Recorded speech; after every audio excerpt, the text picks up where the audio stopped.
You wanted the best. You've got the best podcast, the hottest podcast in the world. The Chris Voss Show, the preeminent podcast with guests so smart you may experience serious brain bleed. Get ready. Strap yourself in. Keep your hands, arms, and legs inside the vehicle at all times, because you're about to go on a monster education roller coaster with your brain. Now, here's your host, Chris Voss. Hi, this is Voss here from the ChrisVossShow.com, the ChrisVossShow.com. Hey, we're coming to you with a great podcast. I don't know if your brain's bleeding, but the lawyer said that since we offer brain bleeding in the intro there, that we have to have disclosure that we're not responsible for anyone's brain bleeding. It's kind of like when you park at the store, but they say they're not responsible for those carts that they ram into your car. It's kind of like that. Anyway, guys, be sure to refer the show to your family, friends, and relatives. Remember, the Chris Voss Show is a show that loves you. It's a family, and it's a show, too, as well. It's a family that loves you, but doesn't judge you, the best kind of family there is. In fact, that might be your only family at this point, really. I've seen some of you folks. Anyway, guys, I'm just teasing. Go to LinkedIn newsletter. LinkedIn newsletter, people love that thing. The big LinkedIn group, 122,000 people over there. LinkedIn, it's quite the thing now. Also go to all of our groups on Facebook, LinkedIn, Twitter, Instagram, TikTok. Just Google it. You can find all the stuff that we're doing over there. And also, hey, if you get a chance, go give us 5 stars there on iTunes. You go on iTunes, you do a review of the show. Say the show is so funny, it makes my sides hurt and my brain bleed. Maybe just don't make that a complaint about the brain bleed thing. Evidently, that's happening. So my brain's the one that bleeds the most. So there you go. Anyway, today we have an amazing CEO and founder on the show. He's going to be talking to us about his company, what he does, some of the aspects of leadership, and all that good stuff. Matt Wasserlauf is on the show with us. He's the CEO and founder of BLOCKBOARD. This is his second appearance, so he's becoming quite the regular on the show. He is one of the original disruptors of the TV business and is known as the visionary who revolutionized advertising by enticing television advertisers to invest their marketing dollars online. In 2020, iMedia recognized Matt with the Conviction Award for his unwavering belief and conviction in the future of video beyond TV. In 2004, he founded Broadband Enterprises, the industry's first online video company, and co-founded the mobile video platform Torrential in 2013. He recently sold Torrential to the television company ITN, the leading unwired broadcast network. And in May of 2019, he launched his newest and arguably, it's very arguable, most exciting venture yet, BLOCKBOARD, a new digital distribution platform service that utilizes blockchain technology to distribute videos. Welcome to the show, Matt. How are you? Great to be here, Chris. Thanks so much. It's good to have you back as well. Can you give us your .com so people can look you guys up on the interwebages? I'm sorry, what can you give us your .com so people can look up on the internet? MyBlockBoard.com. MyBlockBoard.com. There you go. There you go. So welcome back to the show. And tell us again what BLOCKBOARD is. Give us an overview, if you would. Sure. Well, great to be back, Chris. And my BLOCKBOARD, well, our company is called BLOCKBOARD. Our website is myblockboard.com. BLOCKBOARD founded 3 years ago to reset the entire digital video advertising industry on the blockchain. And the reason I did that is digital video has become a bit of a mess as we've grown up in the industry. We're a $50 billion industry today, which is quite remarkable. But there's a lot of issues and challenges in the industry. You know, most stridently is fraud. Roughly 40% of that $50 billion is just not running properly. And quite frankly, it's running in front of bots. It's not making it to the human targets that we're intending to send it to. So it needed a reset, and that's what I delivered by rebuilding the ecosystem, the marketplace on top of Ethereum blockchain. So, there is, now is the fraud you're talking about where, they have the bots, they're clicking on ads and running up ad costs? Yeah. That's exactly what I'm talking. Yeah. Why is that? How is that? Is that like an evil thing that the competitors are doing to run up your ad dollars, or they just... what causes? Yeah, we'd like to say the incentives are far greater for the bad guys than the good guys, and unfortunately, it's true. So what's happened is, as we've automated the entire marketplace, the fancy word in our industry is called programmatic. As we programmatically automated the industry, there's just less human touch, human eyes on this stuff. And so the bad actors make it it's relatively easy for them to get their hands on that dough. So a lot of that money is being poorly spent, and that's what we're aiming to fix, and we're well on our way. There you go. Who are the customers that you usually service and assist in the company? Today, we're working with some big brands, but we're working with some, smaller brands too. With anyone that wants to execute and drive real results is our customers. But the big ones that you've certainly heard of are Chipotle. Dexcom is a diabetic treatment. News is one of our customers. So we have some big brands, but we work with so many companies who we like to say are the ones that are most closest to the results, that are looking for real results. And so what sort of services do you provide to your clients? End-to-end video, digital video. So we're the big trend and the big exciting aspect of digital today is called CTV, connected TV. So much of video today is being streamed, and that's coming directly at the expense of linear TV that we used to watch over the air on our local television stations. So now is more and more, certainly of the younger generations, but really everybody is turning on their video providers. Some of the ones that are most commonly bandied about. Netflix is now in advertising, Paramount Plus, Peacock. All these major media companies are now really driving the growth of their viewership in CTV or streaming television. Wow. Yeah, everything's about streaming. It's really surprising to me because I used to pay, one of the reasons I always avoided Hulu was because the ads. And I'm like, why am I paying to see ads? And like the same thing on HBO Max. I'm like, their ads are for HBO Max, which are kind of palpable. But yeah, seeing Netflix they get into the game, I was like, wow, okay, that's different. Yeah, no, it's different, but it's also, going to be a solve for viewers because they're getting fatigued now having to pay all these different providers a subscription fee. So what do you do to, offset that? You introduce the ad model, and that's what Netflix is really going to help try to drive through the industry. And, the other major media companies that are now in CTV are they're fluent on advertising and have been for 50, 60 years. So it's going to help ultimately the viewers offset those subscription costs. Yeah. They're kind of, it's so wild. There's so many streaming services, but we're kind of digressing and getting off the thing here. You guys hosted recently a BLOCKBOARD Up Next Upfront at a Friars Club. Tell us about that show. Yeah, no, so excited, Chris. And yet you're right. Since we talked last, I'm a former television guy, worked for CBS. I worked for Warner Brothers. And so the whole idea of the upfront season is something that I've always known. And even at some of my prior companies like Brubbit Enterprises, I actually hosted an upfront as well. So when I started BLOCKBOARD a few years ago, I had my eye on that. And really what we used our Up Next event to do during the upfront season was to introduce ourselves. It was sort of our coming out party. Wow. So I had an opportunity to tell the industry, the world, this is who we are. This is what we do. These are some of our customers, and these are the results that we're driving for the industry. So it was a really great event. Ron and Sana from CNBC hosted it. We were able to introduce ourselves, our executive team, and most importantly, we've got these customers of ours who are really excited about what we do. Now, one of the reasons you named the company BLOCKBOARD, I'm assuming, I'm jumping to conclusions here, is you guys use blockchain technology to create transparency with your clients. Is that the reason you named your company that? Or that's it. That's it. It flowed off the tongue. It sounded great. Great. So I ran with it. Now we run around. We are BLOCKBOARD. Yes. There you go. It had, truth be told, Chris, it wasn't the first name that I thought of. I originally named the company Video ICO. I had notions of doing an initial coin offering to fund the business. But when that went away and the crypto markets kind of, didn't look so stable as we're learning today, I wanted to get away from the ICO concept, and I renamed the company BLOCKBOARD. That's awesome.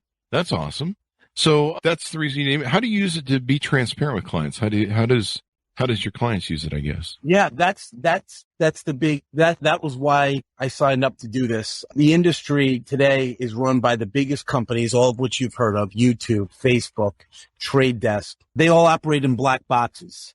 So for customers of ours and all customers, they're just not getting any transparency. They don't see how their ads are being run. They're not given a look under the hood at these companies. And because they drive, the Googles and Facebooks drive the preponderance of advertising, they don't have to. So we're a check on them.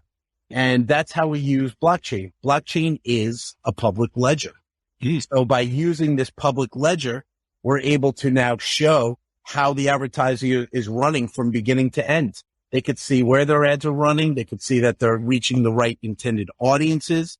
We allow them to get very granular, and then we show it all the way to sale, to the actual results.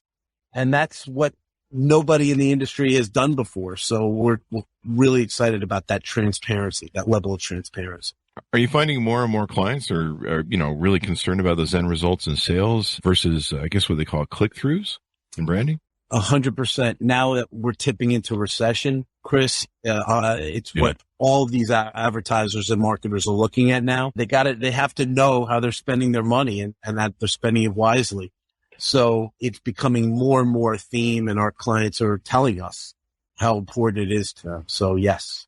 Yeah. I mean, everyone's going to be tighter for money and everything else. I mean, it's kind of crazy what we've been through in the past 3 or 4 years. I know. I was joking with my Facebook people. I'm like, 2020 is looking pretty good right now. If we could go back to that, I don't know. It might have been better.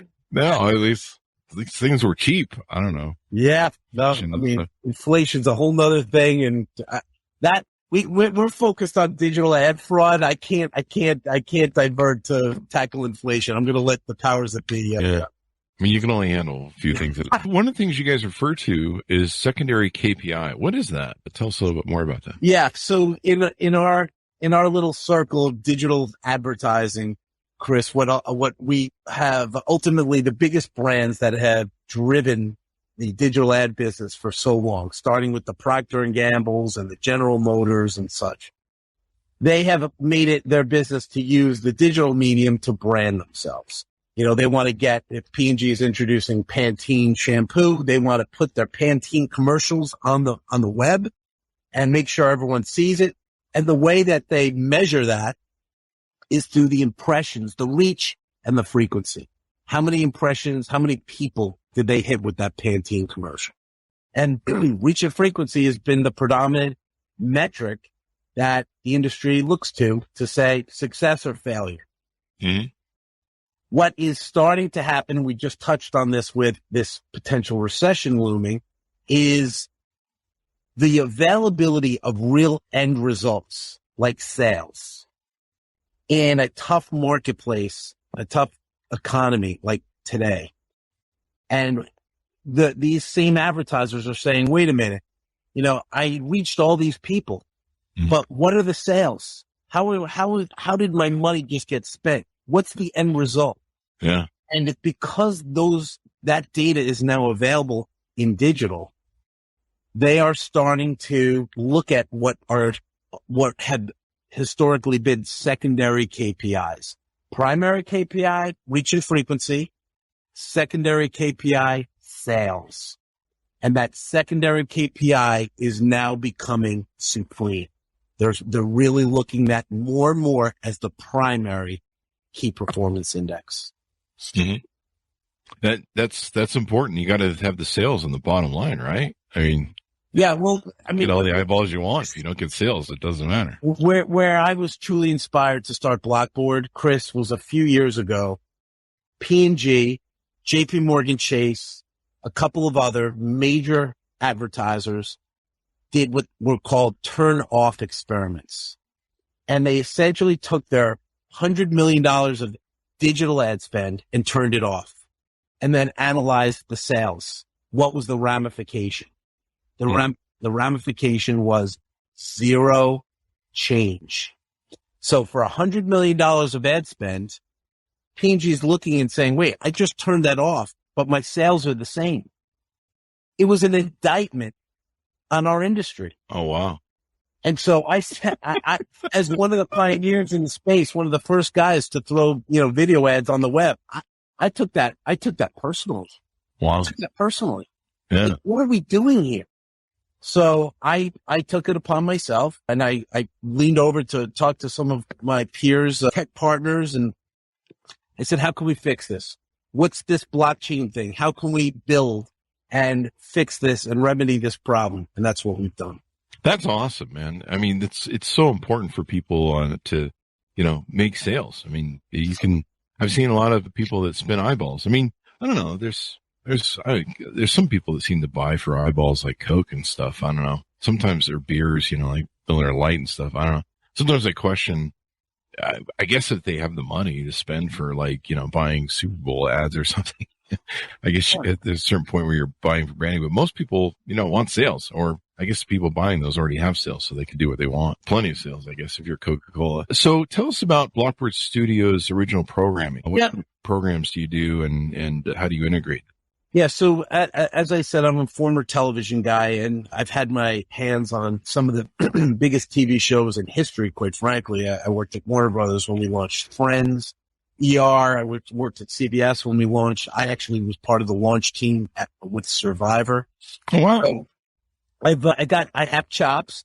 When I started Broadband Enterprises, that was also a big part of our company, was rolling out these new types of original programs for digital.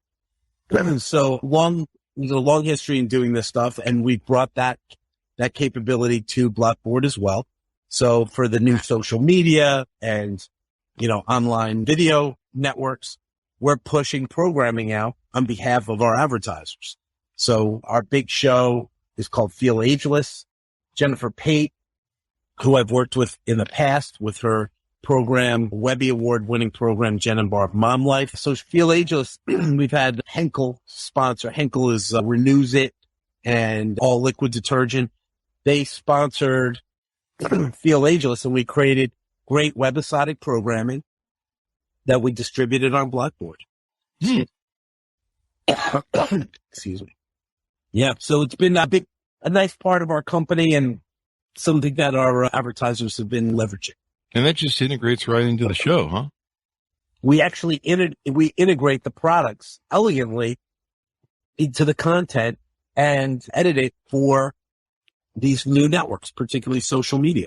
So It's been a home run, and we often put an action in that content.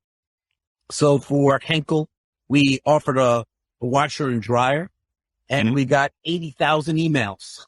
People were clicking to win the washer and dryer, and we were getting great action off of that content. That's where the power of the digital video media really lies. And so that's one of the things that we're excited about. That really is amazing. I mean, people always respond to that sort of stuff. I remember back in the day with our mortgage company, we'd offer like a giveaway for a TV. And of course we were running radio ads. This is how old I am. And the phones light up and everything else, when we run that ad. Yeah. People like free is fun. Free is good. Fun. They love that stuff. So what do you see is upcoming next for your company, and then also for the field of advertising? So we're really, really pumped about July. Here we're now in July. We're unveiling the beta of our self-service platform. So we're actually going to allow our marketers for the first time to go on, put their hands on the keyboard and execute video buys themselves. So that's a real game changer for us. We're excited about that. So as I said, it's going to be in the beta. We'll take the feedback and we'll form the product off of that feedback. But it's a big deal, and it's really going to set the future of our company in motion for the coming 2 to 3 years. So, and going forward. So that's a big part of, what we're excited about. Do a lot of your competitors have that sort of offer? Well, certainly they do. Trade Desk is the big one in the industry. So to be able to offer that same service that Trade Desk offers, but do it with pre-verification to eliminate that fraud is huge. And that's what we're really, really excited about.